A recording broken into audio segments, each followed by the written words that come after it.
For decades, the South China Sea was a shared commons for fishermen and traders. But the 21st century brought a dramatic shift as China began projecting power far beyond its shores. Its economy fueled a massive military modernization, transforming the plan into a blue water navy with aircraft carriers and nuclear submarines. This new might enforced Beijing's sweeping 9-line claim, covering nearly the entire South China Sea. China launched a campaign of island building, turning submerged reefs into militarized outposts with runways, missile launchers and radar systems. Alongside the Navy, China deployed its Coast Guard and a maritime militia, civilian fishing vessels under military command, to harass and intimidate neighbors.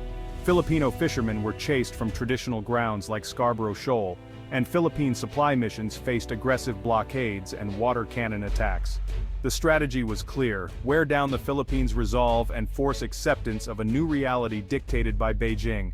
China aimed to control vital sea lanes, fishing grounds, and energy reserves, undermining the international order based on UNCLOS. The shadow of the dragon loomed large, casting uncertainty and fear across the region.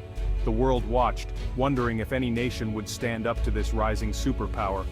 The question was no longer if China would succeed, but when. Confronted by China's overwhelming might, the Philippines found itself deeply vulnerable. Its navy and air force, underfunded and outdated, were no match for China's modern fleet. Every encounter at sea became a David versus Goliath struggle. Diplomatically, Manila's quiet efforts through ASEAN and bilateral talks went nowhere, as China used its influence to divide and stall. Filipino sailors and fishermen faced daily harassment, losing livelihoods and risking their lives. The nation's sovereignty was eroded incident by incident, fueling frustration and indignation. The 2012 Scarborough Shoal standoff was a wake-up call. Quiet diplomacy had failed. Outgunned and outmaneuvered, the Philippines seemed destined to remain a pawn in a larger geopolitical game. Yet from this position of weakness, a new, more defiant strategy began to take root. The nation was pushed to a breaking point and decided to push back. The script was about to flip. The Philippines realized acquiescence was not an option. A strategic awakening took hold, starting with a focused military modernization program. Instead of matching China ship for ship, the Philippines invested in modern frigates, fast attack craft and anti-ship missiles, aiming to raise the cost of aggression. Manila also built a coalition of like-minded nations, strengthening ties with the US, Japan, Australia and European powers. These partnerships brought joint exercises, capacity building and intelligence sharing, internationalizing the dispute. The government launched a transparency initiative, publicizing China's aggressive actions to galvanize public opinion and international support. This surge of national unity gave leaders the political capital to invest in defense and stand firm. The Philippines was no longer a passive victim, but an active agent shaping its destiny. Strategic creativity and determination allowed the country to punch above its weight. This was more than new hardware. It was a change in mindset. The Philippines stopped being defined by weakness and started leveraging its strengths. A dramatic shift in the regional power dynamic was underway. Central to the new strategy was revitalizing the US-Philippines alliance. The Mutual Defense Treaty, once questioned, was reaffirmed to cover armed attacks in the South China Sea. The Enhanced Defense Cooperation Agreement, EDCA, expanded, giving U.S. forces rotational access to key Philippine bases. These sites became hubs for joint training, pre-positioned equipment, and improved interoperability. The annual Balikatan exercises grew in scale, now focusing on maritime security and integrated defense. U.S. assets operating alongside Filipino forces changed China's risk calculus. Any aggression against Philippine vessels now risked U.S. involvement. The alliance provided diplomatic and psychological reassurance, giving Manila leverage in international forums. U.S. presence stabilized the situation at sea, allowing the Philippines to assert its rights. The partnership became a force multiplier, amplifying Philippine efforts. A middle power, backed by a superpower, could stand up to a larger challenger. The alliance was reborn, forged by shared strategic interests. Matching China's navy was futile, so the Philippines adopted the porcupine strategy. The idea, make itself too costly to attack. Focus shifted to mobile, precise, and cost-effective weapon systems, like shore-based BrahMos missiles from India. These missiles, easily hidden and moved, could threaten powerful naval vessels from afar. The strategy included modern fighters, drones, and a dispersed network of sensors for real-time intelligence. Forces were spread across the archipelago, leveraging geography for defense. Small, fast, lethal units operated from scattered locations, making them hard to target. Unmanned platforms provided early warning, countering China's gray zone tactics. The goal: deterrence through denial, not victory in open war. By raising the cost of aggression, the Philippines altered Beijing's calculations. This smart, asymmetric approach avoided a ruinous arms race. The archipelago now had the sharp quills it needed to defend itself. The Philippines' greatest asset is its geography, over 7,600 islands and a vast, fragmented coastline. What seems a vulnerability is a defensive advantage. Countless islands, straits and seas create natural choke points and hiding places. A large navy's power is blunted in the chaotic littorals of the archipelago. The archipelagic coastal defense strategy disperses mobile missile launchers and special forces across the islands.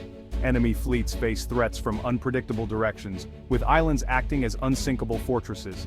Key straits like Luzon and San Bernardino can be monitored and controlled, turning geography into a weapon. The Philippines sits at the crossroads of major sea lanes, vital for global trade and China's own security. Control of these waters gives Manila leverage and global importance. EDCA sites in Palawan and northern provinces maximize surveillance and power projection. Geography is now fully integrated into defense planning. Embracing its archipelagic nature, the Philippines has unlocked a powerful advantage. Its destiny is tied to the seas it commands. Beyond military hardware and alliances, the Philippines' greatest weapon is the resolve of its people. Constant intimidation in the West Philippine Sea has forged a powerful national consensus. From fishermen to students, there's a shared belief: sovereignty is non-negotiable. The government's transparency, releasing footage of Chinese aggression, has made the conflict real for every Filipino. These images evoke pride and reinforce the will to resist. Public support has empowered leaders to boost defense spending and silence appeasement. This unity ensures the assertive strategy endures across administrations. The message is clear: the Philippines will not back down. National resolve is a force Beijing cannot easily counter. It signals that any conflict would be met with fierce resistance from 110 million people. History shows that determined nations can defy larger powers. In the South China Sea, this spirit is the Philippines' ultimate strategic depth. The Philippines' fight extends beyond the sea, into international law and public opinion. The 2016 Hague ruling invalidated China's 9-dash line and affirmed Philippine rights. Though China rejected it, the ruling became a powerful legal and moral weapon. The current government made it the cornerstone of foreign policy, raising it in every forum. This reframed the dispute as a matter of law, isolating China diplomatically. It attracted a coalition of partners: US, Australia, Japan, UK, France, who increased naval presence and direct support. A minilateral network of security cooperation now surrounds the Philippines. Transparency initiatives amplified global awareness, making Chinese aggression impossible to ignore. International scrutiny pressured governments to take a stand. By winning the legal and information battles, the Philippines cast itself as a defender of global principles. The world is watching and has become a powerful ally. Manila's legal victory and global support have changed the game. Military modernization, a revitalized alliance, smart doctrine, geography, national unity, and global support have shifted the South China Sea's balance. The narrative of inevitable Chinese dominance is shattered. The Philippines, once seen as weak, has flipped the script. It now achieves effective deterrence, not parity with China. The cost of escalation for Beijing is now unacceptably high. The Philippines is proactive, resupplying outposts with robust escorts and international visibility. Fishermen return to traditional grounds and resource exploration resumes. The psychological upper hand has shifted to Manila. The story is a lesson: power is more than military might. It's strategy, alliances, law, and will. The Philippines has woven these elements into a resilient defense of sovereignty. It holds the line through courage and cleverness, providing a blueprint for others. The balance has shifted. The Philippines stands as proof that a nation's resolve can change its fate.